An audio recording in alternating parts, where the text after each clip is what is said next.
12 बरस भ गए अपने के घाटमपुर शिवनी नगर में हमरा बुझाई है जे यहाँ की पुत्रा खानदान के बेटी मंत्री ये बात बोले छी 12 बरस भाई बहन के छोड़ के कोई आदमी ई तो नहीं छोड़ सके छे। हम हफ्ता में 3 बेर जाए छी बहन के भेंट क्या छी ना तो हमरो भाई डेली भेंट करे। यहाँ के भाई है हमर भाई छे हमार सार है के तो सारे ने हाथी कौन है सारे लगे बउआ के मोछदारी में भेल बउआ से रे आय के की विचार छे जे हम और आय के जीजा दोनों मिलके घाटमपुर चलो। हाँ हाँ बउआ सब बउआ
कि हर हमेशा तोहर स्वामीनाथ से पूछे छी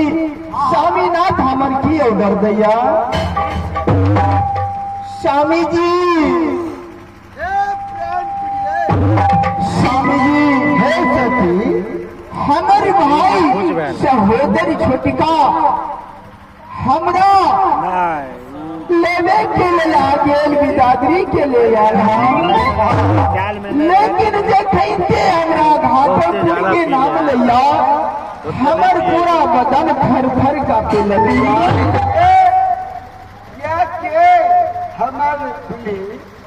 स्वामीनाथ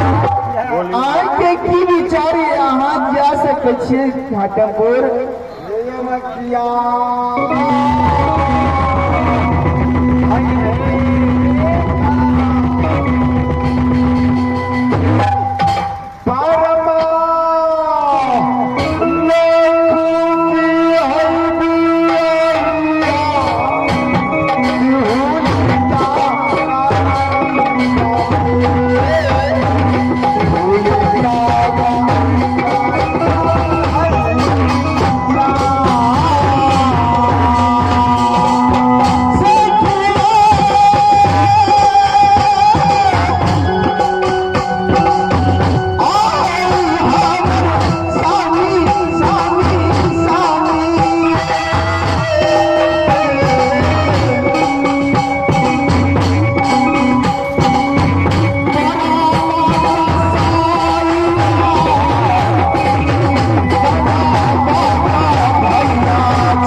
कहीं बुलावे हो एकर कोई मैत नहीं श्री स्वामी जी अहाँ घाटमपुर ने जाओ आई दुआरे घाटमपुर के नाम ले छी तो घर के ऊपर कागा मटवाई लगैया बाबा देना आँख भर के लगैया श्री स्वामी नाथ अहाँ घाटमपुर ने जाओ। मलकान हाँ मंत्री अपने चिंता नहीं करता थी कैसा की होय छे मंत्री चिंता कमा नहीं करो चिंता से चमार मरे दुख से मरे दुसाद पाप करे से पाछी मरी कहल कई मुसहरा मंत्री चिंता नहीं करता थी मलकान जे हो धीरे छन से हो धीरे धीरे धीरे धीरे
हाथी पखिलता